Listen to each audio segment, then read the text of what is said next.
This movie is called Heart of Stone, even though Rachel Stone works for this big secret organization called the Charter and the subdivision known as the Hearts. So instead of it being Heart of Stone, it should really be called Stone of Hearts, seeing how Stone belongs to the Heart Gang. Just, titles. Sounds cooler though, with Heart of Stone. These are the things I think about when I watch movies.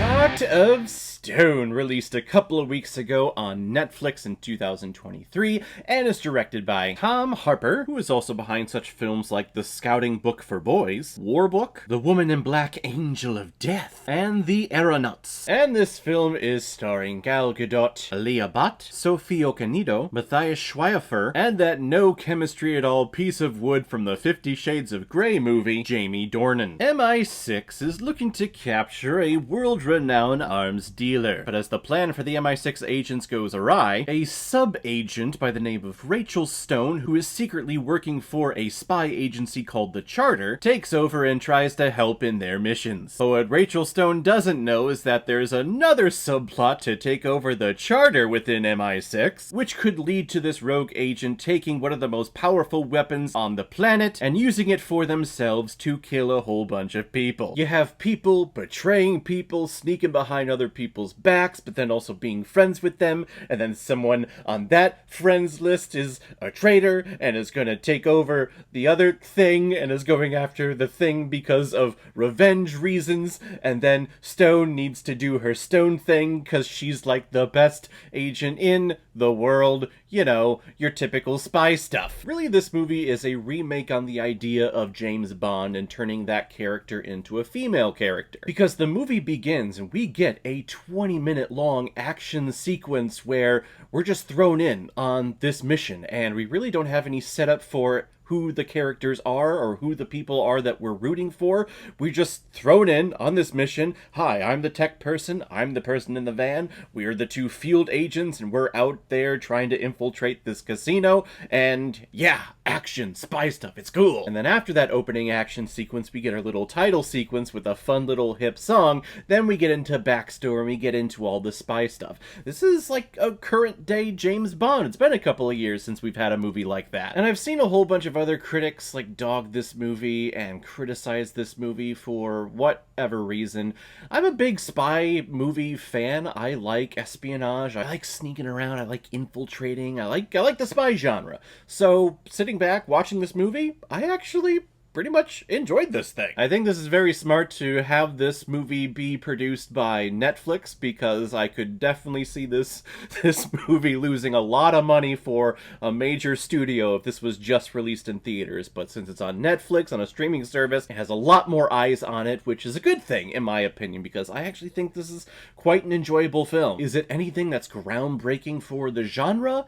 No, we've seen a lot of these action set pieces and a lot of these twists and turns with spy films before. But because I've seen it before doesn't mean it's not good. I mean, if the formula's not broken, then don't fix it. Let's just do it. And Gal Gadot does a fine job in her lead role here. She's not the greatest actress on the planet. She's definitely very nice to look at. I mean, let's not kid ourselves. But she does have a certain charm about her to where, even though I'm not completely buying that she is this super high-tech spy with this secret organization, I'm kind of just going along with it because she's just so charming. Jamie Dornan, who is also here, he's probably the other biggest name in this cast, in my opinion. So if you're trying to figure out who the villain of this movie is, I'm not going to straightforward come out and say it, but I'm pretty sure you could probably figure it out. He's a lot more charismatic in this film than those 50 Shades of Grey movies that I've watched years ago. Well, I guess I only watched the first one. So I guess bad on me. I haven't sat through the second or the third film to have a fully rounded scope of my opinion of that franchise. I'm only going off of the first one. Now, if I'm only going off of the first 50 Shades of Grey movie, it fucking sucked. But I actually enjoyed his villainous reasons as to why he is doing this. We're giving our villain backstory. You don't get that typically in a spy film. Usually we just hear, oh, they belong to a government agency and they're fighting for their country and their rights. Here he has a personal reason as to why he's doing all of the terrible things. The action set pieces I think are really cool. That opening 20 minutes is probably the peak of this movie, which is probably not a good thing for a movie to peak so early, because the pacing and the energy definitely dropped down and got boring within the middle section, and even when we got to that climax. But of the stunts that we're seeing, I think they're actually very solid. That opening parachute scene was actually really cool, and I like the concept of the heart of this organization called the Charter. It's the supercomputer, it's the super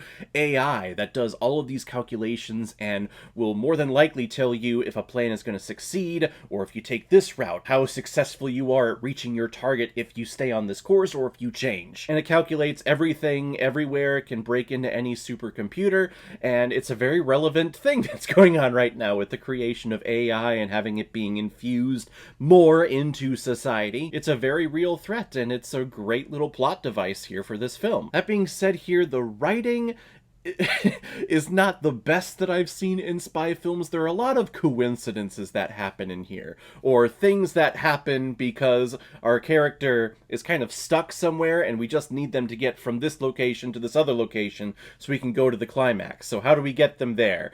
Well, we'll just randomly have another Heart agent show up and fly her over to Iceland. That'll solve everything. Comes out of nowhere. We don't establish anything as to where these other agents are. They just kind of randomly show up and be like, "Hello, Rachel, I'm here to help you." That's probably one of the biggest beefs I had with this film. We're leading up to the climax. They're flying over to Iceland because that's where the heart is being taken to the supercomputer where they can activate it and start killing a whole bunch of people in power. And Rachel Stone is saved by the Six of Hearts. That's the name that we're given for her, and she's flying the plane. They land in Iceland. Rachel Stone gets on a motorcycle and starts flooring it to the other side of Iceland. And the Six of Hearts is just there on the plane and just watches her, drives away, and does a little two-finger salute.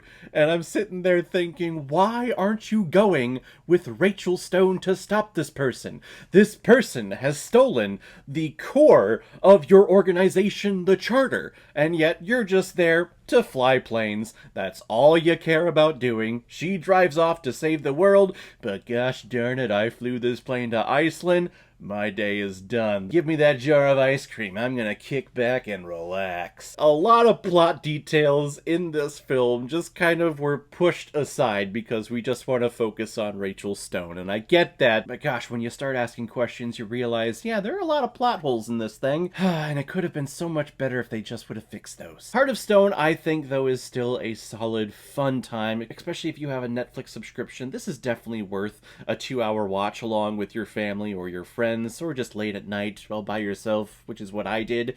Just kind of sitting there, watching the spy movie. It's fun. I recommend it. Go watch it. I'm going to give Heart of Stone 3 out of 5 Blu-rays. Not exactly what I had in mind, but not bad. So guys, have you seen Heart of Stone? What did you think about it? Or if you've never seen it before and you stumbled across because of this video, then comment below and let me know what you thought about it. And as always, if you like what you see here, if you like my take on movies, then hit the subscribe button and make sure you hit that bell. See you the next time I'm releasing next movie review. So guys, I will see you next time on the channel, but in the meantime, be well, be good to each other, and go watch a movie. Take care, guys.